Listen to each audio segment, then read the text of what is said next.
Ano pa sa kuan na kanang picture gani na mahimong bata imuang now. Hi Ma'am Darlene, eyelash extension. Himuan jud ko niya na wala mo ko kapkat. So di lahira jud kayo ako ang naong sa pagkabata no. Ipatanaw ako kung naong sa pagkabata mo.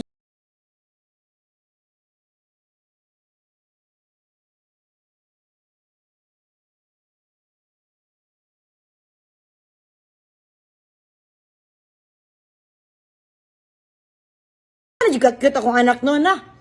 Nasignal pa nga ito akong bana kasi ko panguhit kay ano to rin mo og isa ka team. So mo jud ni ako ang picture sa una no bata pa ko Ginoo ko alak tangaag nangoy akong angga sa una kay maskara kay hasta jud na akong ituma mo radyo kog uling. Oh man akong naong sa una. Di ba ko pangit sa pagkabata kanang sipat na lamig kilangkatan og naong ba. Oh pinanggay ko sa kunula hay la tiguwang na pa kani si Lula chismusa dahapon kayo. I love you la. Lamia siguro magkaanak no kana makaingon ka ba na amo ni akong duga mo ni akong gihumol-humol og pila ka oras. Pili na ko no igaton ni siya pagdako ba kay nag-lipstick na paggamay. Ay, akong naong maratang balos-los.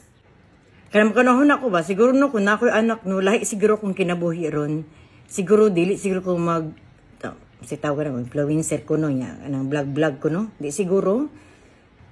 Busy siguro ko, masipag single mother ko, o kaya di kaayo ba, pero karon di naman ko pwede eh.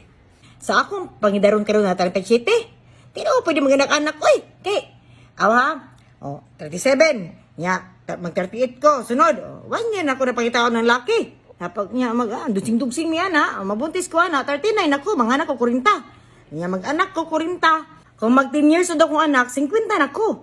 Pag mag 20 years old na akong anak, 60 na ako. Lah, muna na akong apo. Wala jud na mao. Putlampod ko, maabta kong 60. Daghan, magkita ipang bati sa kalawasan.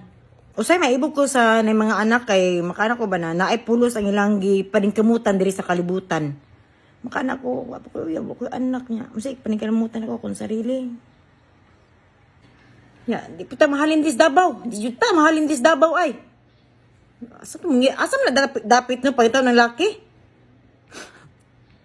Pero mo ka nangita. Ang kiraman ko. Daghang pa mo ko battery.